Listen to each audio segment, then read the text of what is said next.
പരീക്ഷണങ്ങളിൽ ഏറ്റവും വലുത് ഒരു മനുഷ്യന്റെ ദീനിൽ സംഭവിക്കുന്നതാണ്. ഒരു പെണ്ണിനെ സംബന്ധിച്ചിടത്തോളം അള്ളാഹു നിർബന്ധമാക്കിയ അച്ചടക്കമുള്ള വസ്ത്രമിട്ട് നടക്കാൻ തോന്നാതിരിക്കുക. അവർക്കത് പറ്റില്ല.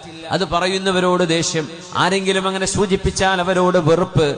അങ്ങനെ തോന്നുന്നതൊരു അപകടമാണ്.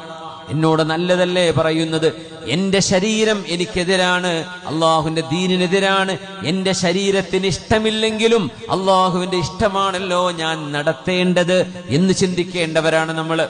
അള്ളാഹുവിന്റെ ഇഷ്ടമാണ് നടത്തേണ്ടത്, ശരീരത്തിന്റെ ഇഷ്ടമല്ല.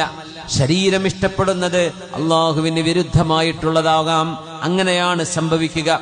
വഖാലിഫിൻ നഫ്സ വശൈത്വാന വഅസ്ഹിമാ വഖാലിഫിൻ നഫ്സ വശൈത്വാന വഅസ്ഹിമാ വഇൻഹുമാ മഹളാകൻ നുസ്ഹ ഫത്തഹിമി. പിശാചും നമ്മുടെ ശരീരവും നമുക്ക് എതിരായിട്ടാണ് പ്രവർത്തിക്കുന്നത്.